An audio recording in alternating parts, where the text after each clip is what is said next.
This is Professor Aswaran from Government College of Technology. இன்னைக்கு என்ன பார்க்க போறோம் அப்படின்னு பாத்தீங்கன்னா வந்து KOMல நமக்கு வந்து சில முக்கியமான கான்செப்ட்ஸ்லாம் பார்த்துட்டு இருக்கோம்.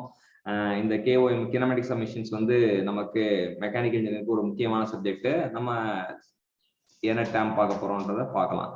இப்போ நம்ம பார்க்க போற டேம் பேர் degree of freedom of the spatial mechanism. இது ஒரு ஃபார்முலா வந்து கண்டுபிடிச்சிருக்காங்க.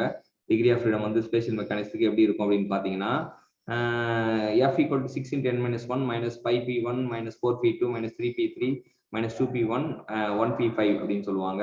இங்க பாத்தீங்கன்னா இந்த 6 முன்னாடி இருக்கும். n minus 1ன்றது எதுக்காக போறோம்னா ஒரு மெக்கானிசத்துல ஒரு லிங்க் வந்து கண்டிப்பா ஃபிக்ஸ் பண்ணிடுவாங்க. n நம்பர் ஆஃப் லிங்க்ஸ் இருந்ததுன்னா ஒன்னு ஃபிக்ஸ் பண்ணிடுவாங்க. அதனால தான் ஒன்னு கழிக்கிறாங்க. ஒரு லிங்க்குக்கும் 6 டிகிரி ஆஃப் ஃப்ரீடம் இருக்கும். ஸோ 6 into n minus 1 போட்டா டோட்டல் டிகிரி ஆஃப் ஃப்ரீடம் கிடைக்கும்.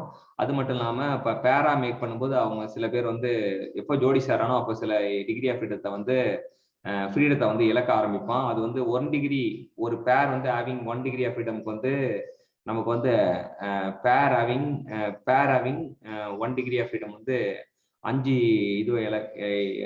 இது பண்ணுவாங்க, இழப்பாங்க. அதே போல பேர் ஹேவிங் 2 டிகிரி ஆஃப் ஃப்ரீடம் வந்து 4 இழப்பானுங்க. பேர் ஹேவிங் 3 டிகிரி ஆஃப் ஃப்ரீடம் வந்து 3 இழப்பானுங்க. பேர் ஹேவிங் 4 டிகிரி ஆஃப் ஃப்ரீடம் வந்து 2 மோஷன் இழப்பானுங்க. பேர் ஹேவிங் 5 டிகிரி ஆஃப் ஃப்ரீடம் வந்து 1 மோஷனை இழப்பாங்க அப்படின்றது தெரிஞ்சுக்கலாம்.